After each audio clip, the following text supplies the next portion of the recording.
Welcome to The Explainer. Today we're going to break down a really big political ideology, one that has totally shaped modern countries, especially across Europe: social democracy. All right, let's just jump right in with the million-dollar question that social democracy tries to answer. I mean, think about it. How do you get the best of both worlds? How do you balance the incredible power of a capitalist economy with the need for a society that's fair and just for everyone? It's a huge puzzle. So, at its very core, social democracy is not about getting rid of capitalism. Nope, it's about, well, taming it. The whole idea is to create what some people call capitalism with a human face. You do that by using the power of a democratic government to step in, regulate the market, and move some wealth around to make sure everyone gets a fair shot. And everything, I mean everything, is built on these three core values. Freedom, for a social democrat, isn't just being left alone. It's also about being free from things like poverty. Justice is all about leveling the playing field. And solidarity, well, that's just the simple, powerful idea that we're all in this thing together, and we have a duty to look out for each other. So where did this whole idea even come from? It definitely didn't just appear out of nowhere. To really get it, we have to rewind the clock. We've got to go back to a major split, a real fork in the road in the socialist movement of the 1800s. What's super interesting here is this massive argument that broke out back then.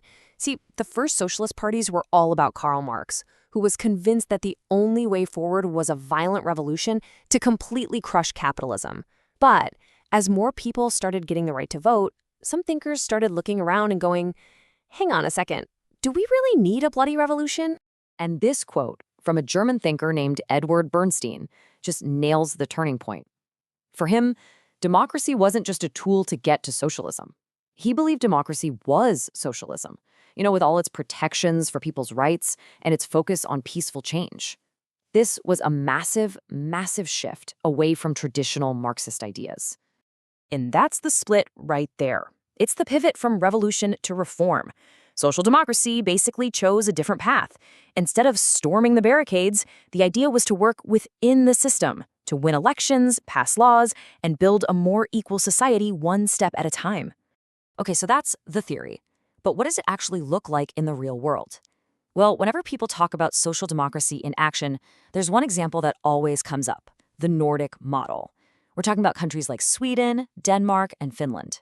So how do they pull it off? It really comes down to these key ingredients. They fully embrace a free market economy, but, and this is a big but, they also have high taxes to pay for a massive welfare state. We're talking things like universal health care and free education for everyone.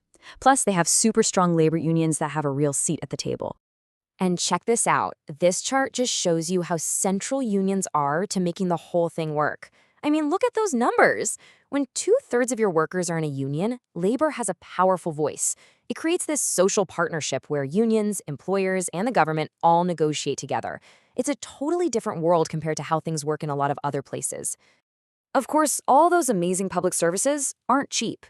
And this number, wow, it gives you a real sense of the price tag. Finland spends more than half of its entire economic output on public services. That's what it takes to fund that universal welfare state. And it's all paid for by those high taxes we talked about. So is it worth it? Well, proponents will point to this. Despite the sky-high taxes, these countries are consistently ranked as some of the happiest places on Earth. People trust each other, they trust their government, and they report a really high quality of life. It seems like there's a strong connection there. Okay, now we need to clear something up, because this is probably the number one thing students get confused about. You hear the word social in social democracy, and your brain immediately jumps to socialism. But are they the same thing? And how is it different from something like, say, democratic socialism?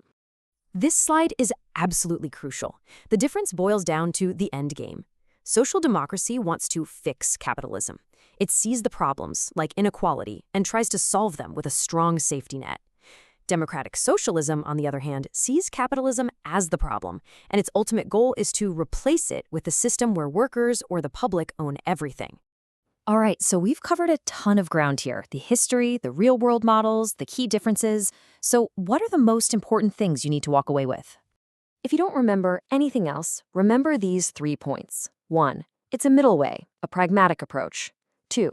It was born from a decision to work through democracy, not to overthrow it. And 3, the goal is to reform and humanize capitalism, not to get rid of it.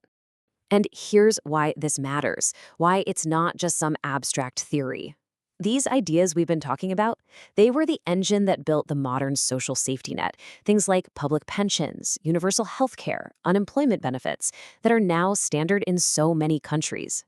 This system has directly shaped the lives of millions and millions of people. And that brings us to the big final question for today.